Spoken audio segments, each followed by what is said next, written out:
Welcome to Living in 3D Power, a space where questions matter, stories heal, and joy is our practice. I'm Dr. Amber Sessoms, and each week I sit down with my daughter Emma to talk honestly about life, identity, and the power of wonder. This season, we're guided by a sacred invitation. What would it look like if joy was our strategy, not our reward? Here, we discover truths long buried, discern paths toward freedom, and devote ourselves to living with authenticity and love. Together, across generations, we're learning that joy is not the prize at the finish line. It's the rhythm that carries us forward. It's me, it's me, it's me. It's me, it's me, it's me.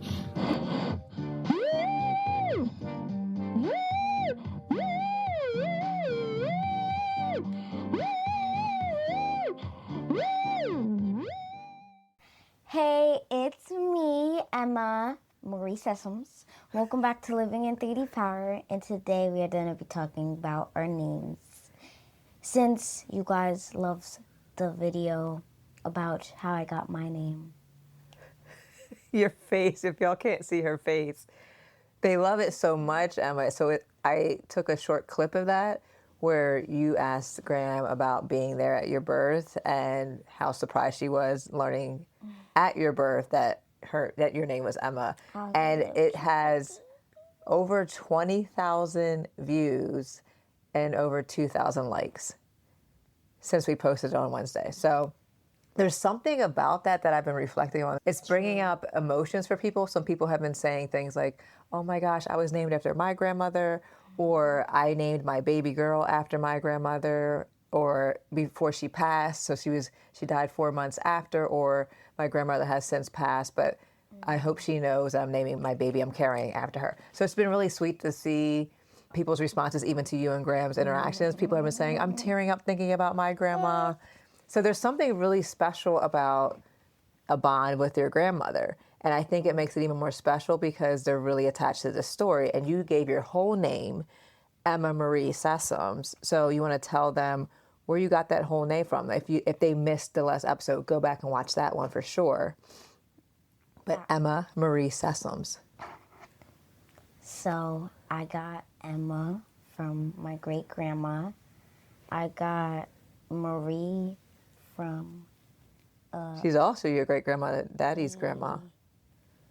And then I got Sessoms from Daddy. Yeah, and Marie, so Noni died before you were born, so we called Daddy's grandma, which is Tom's, and she calls Tom, which is her grandmother, Tom. Her name is, what's her actual name? Jerry. So Jojo, my oldest, named her Tom. And I think it's really cool because I've been talking to a lot of grandparents who are like, well, I'm going to let my grandchild decide what the name's going to be, what my name is going to be. When I have kids, you're going to be called Gram. Gram? Am. Gram, am. Well, part of it I love is like letting the child decide. So Mom was my great grandma. We called her Mom. And Aunt Florence, her grandkids call her Mom, which I think is super sweet. But Emma, I thought we could talk today about part of your challenge that you gave us, not this past podcast, but the podcast before. Do you remember what your challenge was? To find a picture, take a picture with one of your relatives. Yes. And then what do you do when you find that picture? Think about something that you love doing with them. Oh, I love that. So you have a picture here, and what picture, we'll put it on the screen, y'all. Like, can you describe the picture for those who are listening and not actually viewing it? She's trying to do ASMR. What picture are you holding? This is a picture of me and Graham when I was first born. Like you're a fresh baby. You're just a couple minutes old. And that's the picture where she learned your name and she's holding you. I was the cutest baby of all of them. She's very modest, y'all. She was super cute. Look at that face. But the interesting part is they fill out paperwork, demographic information, when you're born, and they check I your should've race brought and mine. ethnicity. I should have brought my book. It has that in there. They thought I was Asian. They did. They checked Asian on her paperwork. I still have it because I will was never. a light baby. She was very light, and she has beautiful almond-shaped eyes, but they thought that she was Asian. And then the best part was they just scribbled that part out, and then they checked black. I was like, what is going on? But then Tom went and got her ancestry done. She did the ancestry because when Daddy was a baby, they thought the same thing about him. So Tom got it done. And what did Daddy say? What did he? Is it Filipino? Yeah, he's Filipino.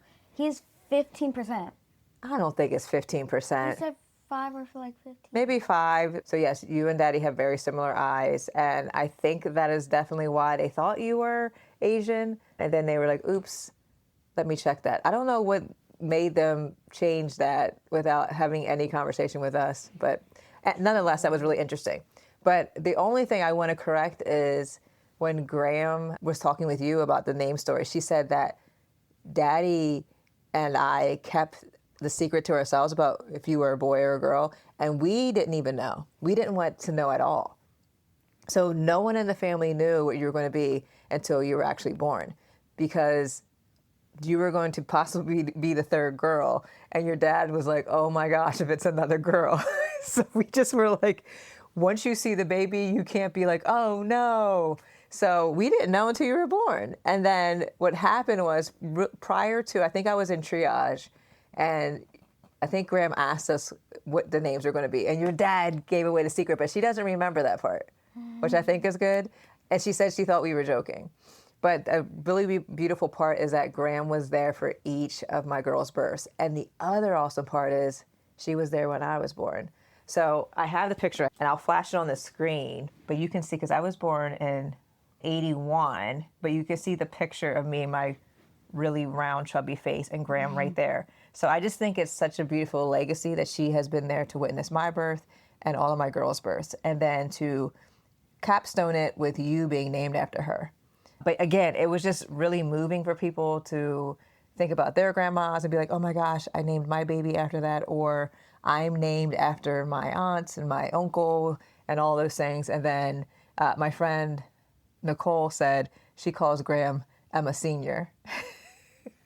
Because when you have juniors on the male side, it's usually like Uncle Martin is Martin Senior, and then Martin Junior, and then Martin the Third. So she calls Graham Emma Senior. But we call Graham what? When we're referring to both of you, and sometimes people get confused about which one we're talking about, what would we say? Little Emma and Big Emma. Little Emma and Big Emma.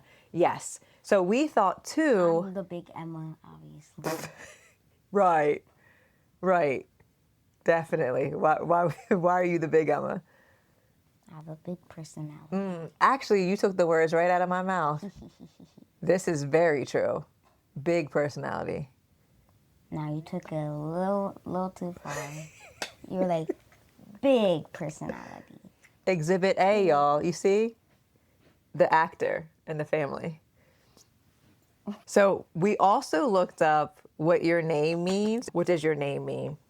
Emmanuel, universal, and whole.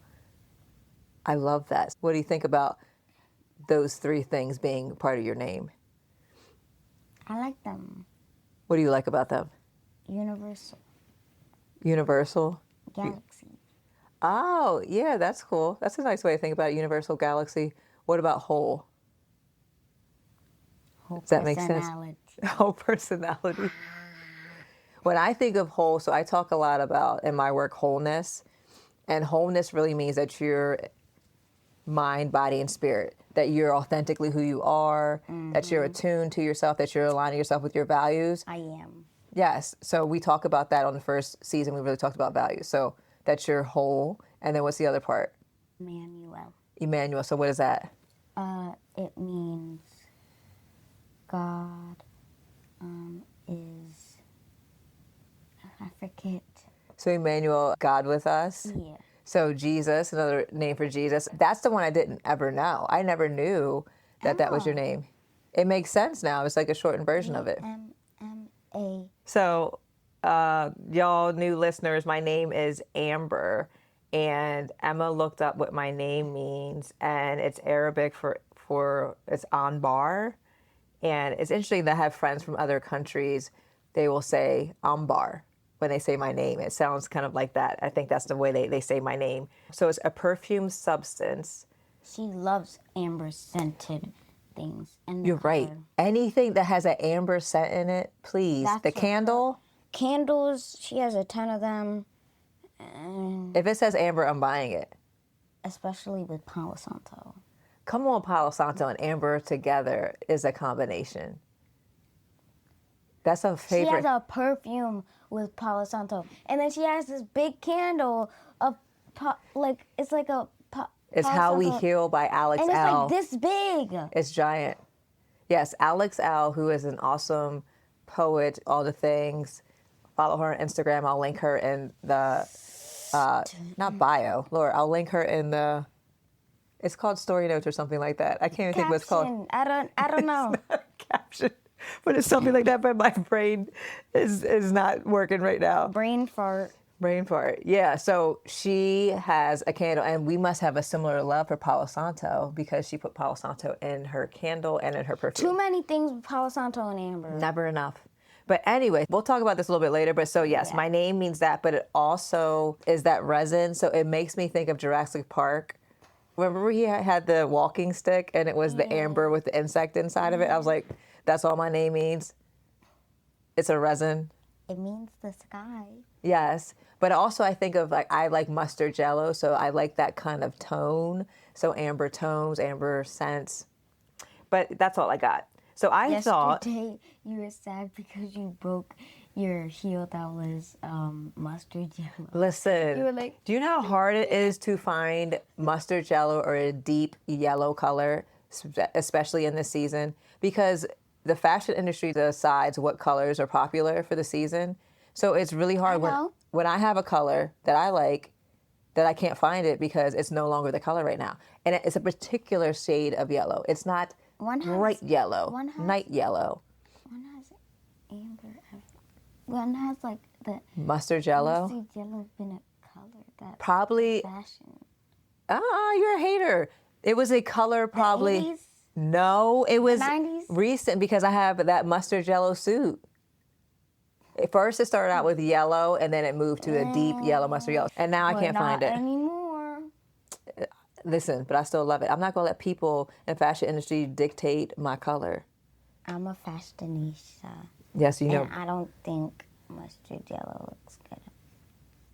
You don't think mustard yellow looks what? Good. It needs like other colors with it. It's a jewel tone.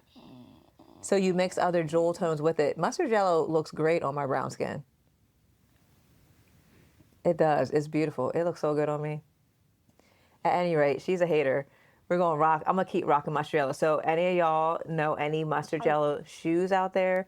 Please let me know because I'm on the hunt. I like a suede mustard yellow shoe. I don't really want them to be leather. But if they're leather, and I'm at the age now, I need a stagtail, not a stiletto. But No wonder why you like mustard. why? I don't really like mustard. We went on this field trip a couple days ago, and I was like, "You put mustard on your hot dog? I don't really eat hot dogs, but we were over a fire, Why so not ketchup? I put both on it But still, why? because I just like the combination. It gives a little tang, and with the sweetness of the tang, it's good. That's the thing. Mustard It's too tangy for you. is nasty. It tastes like lemon, garlic. I wonder if those flavors are in there. I don't even know. It's vinegar. No, it's like vinegar, garlic paste, garlic powder. You don't like any of those flavors? I do. But like, why does it taste like that? You Like, it there's different shouldn't flavors. It shouldn't taste like that because I don't taste any of the garlic, none of the garlic powder, nothing. None of the vinegar. All I taste is like lemon and vinegar and salt and it's just nasty. Not a rant about mustard. There's different types. You could do honey mustard. You could do Honey mustard. hot honey mustard. You know I love hot honey. She's obsessed with hot honey. I am. And then I just tried the extra hot honey, but that was a little bit too much. It was a little bit too, I think it has ghost peppers in it. It was a little too much. Yeah, but anyway, we digress. But anyway, so what we're going to talk about today, and this is inspired, one, by the episode you just did with Graham, and also people's reactions to the name story and them recalling, Yeah. oh my gosh, I'm named after my grandmother, because you had just told the name story to the Our audience last week. name means old French. Old, No, it's like a old French last name. Like it means something like Sons of Sess. yeah, Sons of Seth. I don't. So let's go through the questions. So what I thought we could do today is, Ellen really inspired me because she has access to her original name through her ancestry because she's Korean American. It's a lot harder for us as African Americans to really go through and figure out what our name was, our original name was in our birth and native land. So even though we have the names of those who enslaved us as our last names, a lot of us have reclaimed that. But also, I think even if we can't know the origin of our really true name from back in the continent or Western Africa, we can still say, what is our first name? What's our middle name? What's our last name? But you said Sons of Sess. But so the question I have for you is, do people always get that name right? Sessoms? You're shaking your head no. So what are some of the things that they say? Sessions. And it's spelled, y'all, Sessoms. And people say sessions, I would say 60% of the time, if not more. And I don't know what it is about seeing the name, but I think it's the SESS, and they just don't even do any work after that. They're like, it's sessions. Their brain just automatically says sessions. They didn't read the rest of it. Dr. Amber Sessions. So, or I get sessom without the S on the end. People forget the S. Sometimes if my friends are being funny, they're like Sesame Street or Sesame Seed. Your dad said that one time he was explaining how to say the name to someone. He said, think of sesame. I had never thought about that. I said, oh, that makes sense. Sesame Street, Sesame Seed. Sesames, yeah. But people get that wrong a lot. And then I know your dad will say, it's a Southern name. Because people are like, where's that name from? Old France. Old France. Oui. We'll have to ask Maya about that because Yeah. Did you say baguettes? Baguette. Now I'm hungry. Yeah, we're gonna eat maybe some baguettes. We'll see. So here's some other questions I want to ask. So y'all can do this activity at home. I'll post maybe a link to some name story activities that you can do, and some disclaimers that when people are telling the origin of their names, and they can get to choose, right? They can choose first name, middle name. Also, some people don't have middle names. I have a friend that I remember I was trying to create a middle name for her, and she was like, I don't have a middle name, and that's traumatic for me because people think I have a middle name and I don't. So some people don't have middle names. So the activity is giving people permission to choose. So for us, a lot of African Americans, it might be hard when you're like, tell me the origin of your last name. We don't know it. There's a lot of trauma attached to it and a lot of unknowns. So if you give people permission, it's more inclusive and say, you can tell me about your first name. About a girl who didn't have a last name. I mean, a middle name. Oh, I think I kind of remember that. It was in class. Why didn't she have a middle name? Just because they didn't give her a middle name? Was she okay with that? Did that bother her? That bothered her, but then she became confident. Ah. And then she liked not having a middle name. Yeah, and you're unique in your sisters because all your sisters have 2 middle names and you have 1. Why didn't you give me 2? Well, I think we gave you 1 middle name because we were trying to honor both of your great-grandparents, so Emma and then Marie. Marie was Noni's middle name. Also because we were still trying to, for me, my perspective was like, I didn't want to give you 2 names because part of you is here and part of your sibling is in heaven. So like you being a twin, I felt like it was incomplete. So I just wanted to give you 1 part of that name and honor your sibling in that way too. So I thought about that too. Like, let me just give you 1 part of the name. So that was kind of, it makes you unique among your sisters because you only have that 1 middle name. Mommy always brings up,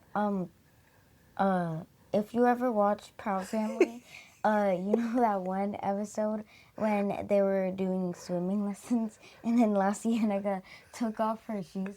You always compare my feet to La Cienega. She was a great swimmer because she had to flip her feet. It was a good episode because she was so embarrassed by her feet, and then she realized it was something that was a strength. So I think that's also part when you said about the person not having I am a middle good name. swimmer, though. Right. You're an awesome swimmer. So these are the things that a lot of people might make fun. You do have, I mean, your feet are big for your age, but that's okay. I also have big feet. They're big compared to my legs. Yeah, you came out with big feet. Yeah. But all three of y'all had the same size feet when you were born. Your feet just looked bigger because you were so tiny. You were only 6 pounds. You were like really, really tiny. But you're a survivor, so you made it. I'm a survivor. So let's look at these name story things. And again, y'all, I'll put a link to one that we use in the chat or in the show notes. There it is, show notes. I couldn't think of what it's called. But so we already talked about one of the first questions that you can ask is who are you named after and why? So we talked about that. You're named after Graham.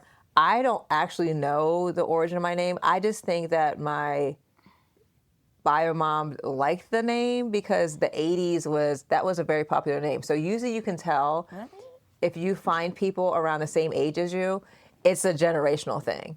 And when you were born, all the older, quote unquote, older names were coming back in style. You think about the parents that are having the kids, they're being nostalgic about what names they liked when they were little. So I think that might have had something to do with it. I have a list of baby names. I don't know why you're even thinking about this at 10. I don't know. It's at just 10, fun. she's already listing baby names. When I get bored, I just write them down. Is Gertrude one of them? For all the Gertrudes out there, your name's beautiful. She's a hater. It just sounds like a vegetable. Gertrude sounds like a vegetable? I think it's Gertrude Chocolate. It's a chocolatier company or something like that. It sounds like a vegetable. So what's the top name that you're thinking that you love the most? I really don't know. You don't know? Sky. You said that Sky. Why Sky? With an E on the end or no E? Why? Some people spell it with the SKYE. I have a whole list. It's in this like ginormous blue book. Do you want me to get it for you? No. Yes. I'm getting it. Oh, here she goes. Now she got to get up and go get this book. Sky. It's not in order though. It's not in order. You don't have to shut the door. Just go get the book. Y'all, she gets something in her brain and she just got to see it through. You almost back on? She's finding it in her room. Her room's right across the hall. That was quick. Where was it? On your bookshelf? So again, I think the name Amber was really popular at the time. But you know what? I didn't like my name. Why not? Pretty name. I used to want my name to be Ebony. Because I was trying to think of, in my head, what's the blackest name I can think of? Because I felt my name did not represent what I looked like because I didn't see it represented on TV. And Ebony literally means black. So and I remember I found an Ebony that I knew growing up, a black girl, and I just thought it was such a beautiful name. And anyway, so now when I meet, there's actually an Amber that goes to our church, and I was like, oh, black girl. So when I meet black Ambers, I'm like, oh my gosh. Oh my God. Because it's rare that I meet another black Amber. But so there's a black Amber at church, but she's about 10 years, or 6 or 8 years younger than me. But it was pretty cool anyway. So you found your names, not in any order, even though they're numbered. What's your top name? Or one of the most unique names that you came up with? Mia. Mia? Me. Mia. So most people spell it M-I-A, but you spelled it like me, M-E-A. Like me. Me. Yeah. That's a cute name. And then Garnet. Garnet from Steven Universe. And I like the stone. You like the stone. And that's usually sometimes people like something and they're like, ooh, I want to name it. So maybe I really believe that my mom just said she heard the name and she liked the name. I don't think it had anything to do with her liking resin from a tree. Girl names, boy names. What's the boy name? William, but spelled W-E-L-L-E-M. So you would have a pretty standard name, but you would spell it differently. A lot of people do that, and then people get confused. And then I have a couple from the Bible. Oh, I see Peter. Mars, though. Yeah, Mars. Oh, Moses. King. Isn't there a celebrity that just named her son King? I can't remember. I don't know who that is, though. Probably Cardi B. Was it Cardi? I think. Maybe. I think so. Those are cool names. So you should keep this list until you're old enough to have kids and see if you ever pick anyone. But it'd be nice to kind of reflect back and be like, these are the names that I had at 10 years old. For some reason, she was picking names, y'all, at 10 years old. I don't know. But yeah, those are good names. So the other questions are, where does this name originate from? We talked about that. Who named you? We talked about that. You. The spelling of the name. So the other question is, the special meaning does this name hold for you? We talked about that with Graham. And do you have any memories or stories associated with your name? And I think you have a very special memory that now over 20,000 people have seen, which I think is really beautiful. Mine, I just think my mom just liked it, and that was it. But I think that even the significance of, say you don't like your name, or that you don't have any like significant meaning behind it other than I liked it, is that you add meaning to your name, right? It could be like, oh my gosh, there's so many Emmas, it's such a popular name. But you have meaning to it because of you being uniquely who you are, and also because you carry a legacy. I have a friend named Emma, and we're like completely different people. Yeah. So even though you have the same name, you bring your own swag to it. But we still have some things in common. Yeah. Like when we play rock, paper, scissors, shoot. You always pick the same thing? We're always like, and then we pick the same thing, and we're like, ah! So there's similarities, but also differences, and that's, we celebrate differences. Yes. And also the legacy, too, of your name is that Graham was named after her Graham. Do you like your name? At one point, I think I was like 8 or 9. I was like, I want my name to be Sky. Sky? It's just a pretty name. It is a pretty name. So you think it's prettier than Emma? Do you feel like, you know how people sometimes will be like, you look like a Sky, or you look like a Ebony? No one says that to me. But do they see if they're like, oh, you look like a Emma? If we named you Sky. I look like a Sky. I can kind of see Sky, but I mean, Emma is just where it's at. It's a legacy. You're a legacy builder. So, I mean, we can't go wrong with Emma. So again, if you chose a name for yourself, you would choose Sky. Again, I would have chose Ebony when I was young. Now it's my name is my name. It makes me unique because I don't feel like there's a lot of Ambers that look like me out there. If you are Amber, a black Amber, shout out, because I feel like we have, every time I find one, I'm like, yay, and we have a bond. Also, what I'm thinking about is I asked you this time because every Sunday, y'all, I do, if you haven't subscribed to our Substack, I release a Sundays in 3D newsletter, just reflecting on what has come up maybe over the week or just any reflection. It's just whatever's on my heart. And I do a breath prayer with that. And I asked Emma if she would write the breath prayer this time. And so I get to read it? You want to read? You actually want to do the practice though? Mm-hmm. You got to do it like inhale. I know. Okay. So she's going to do the breath prayer that she wrote all by herself. I just typed it in. She did an awesome job. Super proud of her for the first time doing this. But breath prayers are just really a way to ground yourself. So I do these a lot in my work, and it was inspired. I can't think of where it originated, but it's been an ancient practice. People have been doing this for centuries. And most recently, I would say co-author Riley has been doing them in her work, Black Liturgies.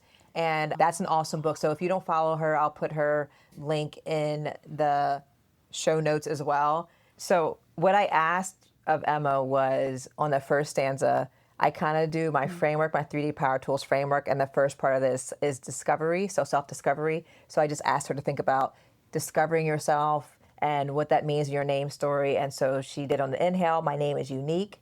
Exhale, I won't let anyone make fun of it. So has anyone ever made fun of your name? No. No? Mm-mm. No one's ever made fun of mine either. You know what? Maybe some people will joke around. I don't think they're intentionally making fun. It's just a funny joke because it's in popular culture. My name's in popular culture. It's Clueless, the movie, which I know you've never seen. I think it's a 90s movie. I want to watch it. We'll have to see if it's appropriate. I think it's fine to watch it. But I have a friend from college, Khalifa, and she'll still to this day be like, say ambular, because that was a part of the movie. So, and then this makes me also think of nicknames. So Ambi Butt Butt. you weren't supposed to tell people. Ambi Butt Butt. That is a horrible nickname. I mean, I've heard some bad nicknames, y'all. Ambi Butt Butt, I think, is pretty far up there. So that was our cousin, Lisa. Pretty. Yeah, what's your nickname? Emma Boo. I don't even know. I M. came out with MM and Emma Boo. And M. Yeah, that Look was. it up, M. Yeah, how do you shorten a name that's already short? So some people call me Am. So Aunt Jo calls me Am, and we call her Jo, and her name's Joanne. I don't know why we shorten names shorter than they're already short. Your dad's friends call him Dev, and Tom calls him Deb. Yeah. I've never once called your dad Dev. Do you It's have always any Devin. Names for daddy. Well, the funny part is Aunt Dana and Uncle JJ make fun of us because what do we call each other? Mommy, mommy and daddy. And she thinks that's the funniest thing. She's like, why are you calling each other mommy and daddy? I'm like, I think that stemmed from Tom and Papa because they call each other mommy and daddy. And I don't know why, but your dad started doing that, and that's what we call each other. But it's usually in front of y'all. I don't think we're like by ourselves with like, hey, daddy, hey, mommy, because that's super weird. But maybe we do. But we don't have nicknames for each other. Oh. I've never been a big nickname, but I don't know. Like, and then Maya is Maya Moo or Moo. My. No one's ever. I don't call her Mai Mai. I know. Some people do, but I think that's more Uncle Blake's daughter is Yeah. also out of Maya, and they call her Mai Mai. But anyway, so I digress. So thinking about not letting anyone make fun of your name, it reminds me of Lavi Ajayi's. So Lavi Ajayi Jones wrote a book recently. The name of the book is something related to people mispronouncing names of people. That happens a lot. So that happens with our last name. And I will meet people, right, from other ethnicities, other cultures, and they will give me a quote unquote American name. And I'm like, no, what's your actual name? I can take the time to learn your name. But they will say, oh, just call me Kay, just call me Sam.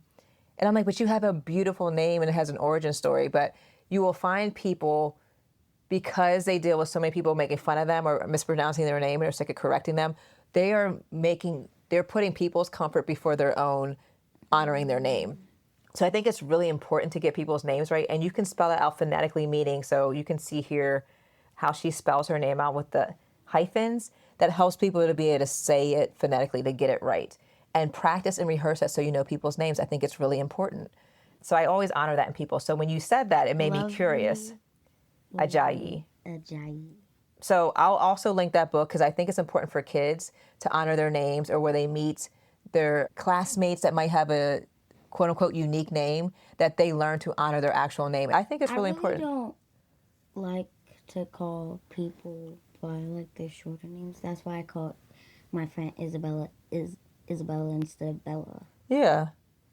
And sometimes people will tell you, people have nicknames and they'll be like, that's not for you to call because we ain't cool like that, right? Like, if we cool, you can call me that. Like, if someone's going around calling me Ambi Butt Butt, I'm going to have a problem. You know me like, I don't know who you think you are.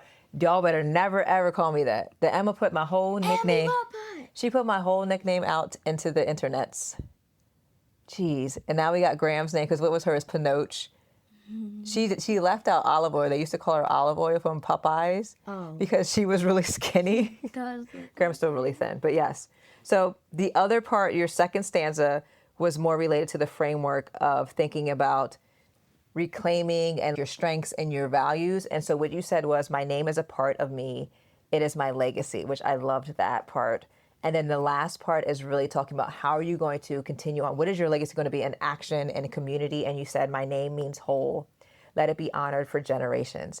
So I think about legacy, right? What are you going to leave behind? Like, what is my legacy that I leave behind? And our pastor talked about that a little bit today.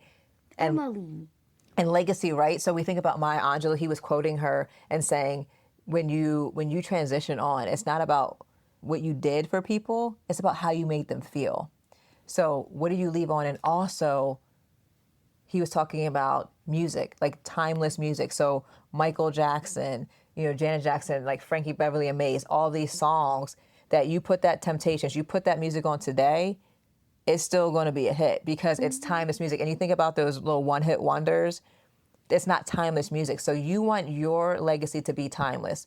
So a century from now, whatever you are purposely put on this earth to do, people will remember that, especially in our generation, in our family. We will remember the seeds that you planted, the lessons that you taught us.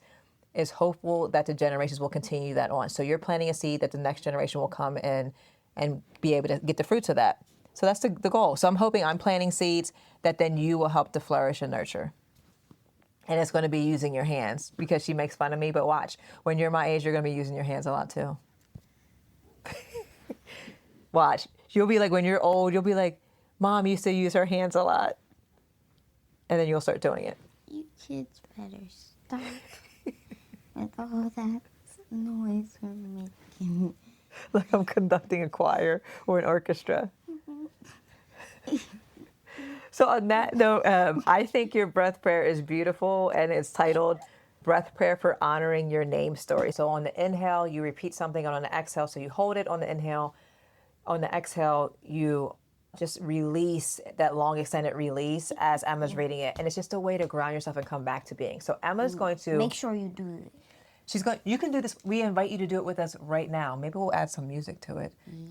But Emma, so let's see how you do this. So Emma's going to model this. We're going to do it along with her. Sometimes I put a hand on my heart, over my heart, and one on my belly.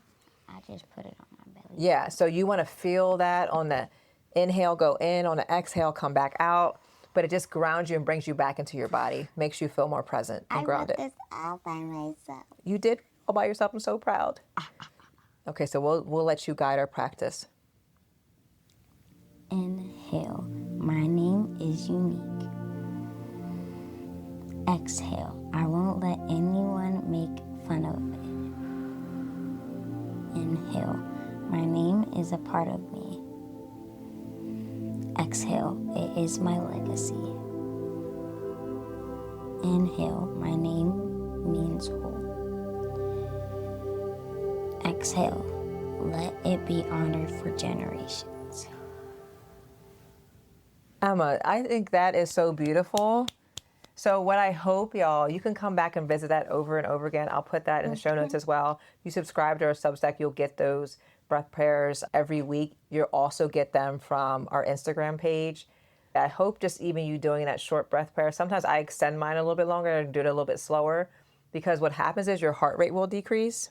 My heart rate decreased. Yeah, you'll notice that it'll decrease. Sometimes you feel disconnected or just numb. You ever feel that way? You're just like kind of going through the motions. You feel kind of numb, and then it'll just bring you back into your body and be like, wow, I'm present. I'm here. I'm grounded. I'm rooted. So I think that's a beautiful practice. Please engage in that. I hope you take some time to breathe with us. And as we do that and we leave, what's your chicken nugget wisdom for this episode as we talk about our name story? Or maybe a challenge you have for people?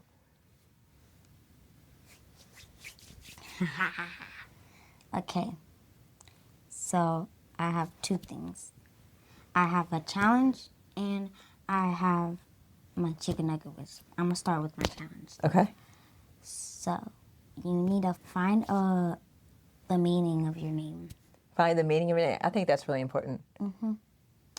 And then my chicken nugget wisdom is do something that makes your name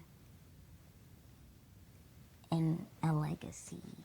Oh, like do something. Yeah. So thinking about your name and what legacy can you leave behind. And I would think too, what's really important, some people might not find their name. Some people have really unique names that just aren't in those baby name books. You could then create your own name and meaning and origin behind your name, right? So don't. Oreo. Oreo. My name means Oreo. You just reclaimed it as Oreo. But I like that. So think about, like, research the origin of your name, and maybe it's a segment of the name, and maybe the whole name doesn't come up, but a part of your name. And then think about how you embody that. What's the legacy then that you want to leave? So you being Emmanuel, God with us, having that name of Jesus, being whole and universal.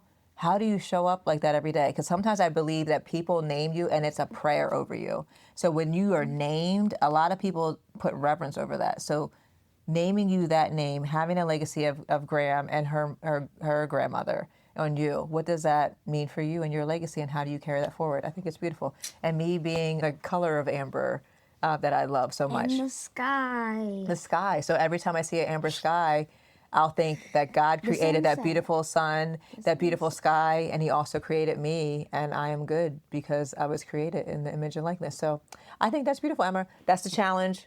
Put it in the chat. We're going to come back next week and give us some receipts, y'all. Did you do the challenge, and what did you think about it? You better have done it, or I'll be mad. You're not going to be mad. I'm joking. I'll just play my piano. Really loud. All right.